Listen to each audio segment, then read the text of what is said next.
Posted, January 26, 2020, 12:01 a.m. The opinions expressed by columnists are their own and do not necessarily represent the views of townhall.com. Recently at the NCAA College Football Championship game between Louisiana State and Clemson, a picture was taken of actor Vince Vaughn shaking hands with President Donald Trump as the two watched the game from a private box at the Superdome in New Orleans. Someone posted it on the internet and the left-wing social media went nuts against Vaughn.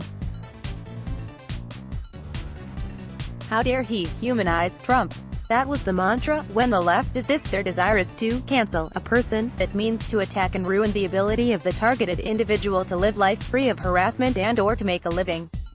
And unlike the right, the left controls almost all the levers of power in our country and can make life a living hell for someone, especially public figures like Vaughn, who identifies in any way with Christians or conservatives. Fortunately for Vaughn, he has been around long enough that he will likely survive the attempts to have him cancelled in Hollywood. But had he been an up-and-coming actor, the photo with President Trump would have been the end of his career. Vaughn, as far as I know, has not taken a public position on Trump's presidency. It's the mere fact that he showed class and civility. He shook hands with the president. What an offense. Now, to try to understand the thought process behind this attempt to cancel Americans who don't agree with left-wing politics, one has to grasp the way a lot of progressives think. They believe that Christians and conservatives are much like Adolf Hitler and the Nazis. In fact, they use these words to describe us: deplorables, bigots, fascists, nationalists, religious extremists, Nazis. You get the point. For them, Donald Trump is our leader and must be taken out by any means necessary. By taken out, I mean politically, but I also mean many of these leftists would like to see the president physically dead. They would murder him if they could get to him. This is why Madonna says she would like to blow up the White House. This is why rapper Snoop Dogg's album cover shows him pointing a gun at President Trump's head.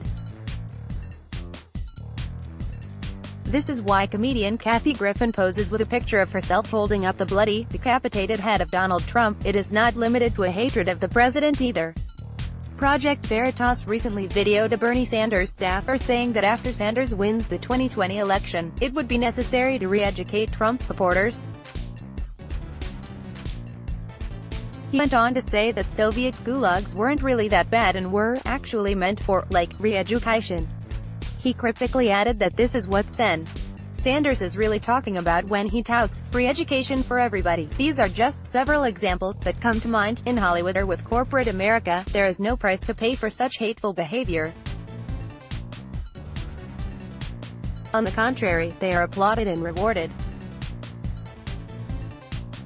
Case in point, former NFL star Colin Kaepernick promotes communist dictators like Fidel Castro and wears socks that depict cops as pigs, and is heralded as a man of great courage and moral principle by Hollywood and Nike, which pays him millions and millions of dollars to be the company spokesman. Make no mistake, the goal of progressives is to regulate thought, speech and actions using the force of law to impose their beliefs on all Americans.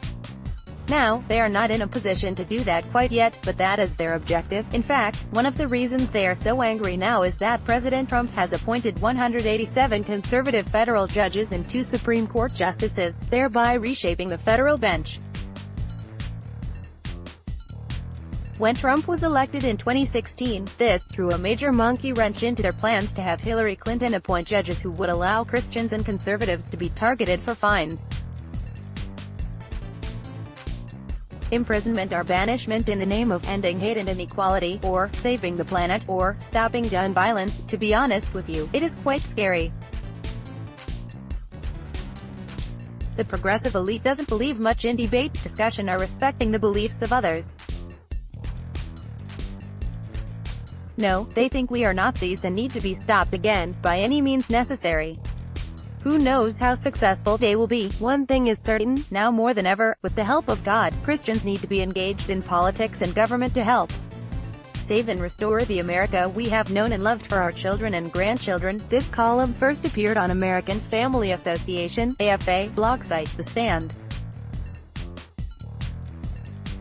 Tim Wildman is president of AFA, a pro-family advocacy organization with over 2 million online supporters and approximately 150,000 subscribers to its monthly publication. Wildman co-hosts Today's Issues on the American Family Radio Network, which consists of nearly 200 radio stations across the country. Let's block ads. Why?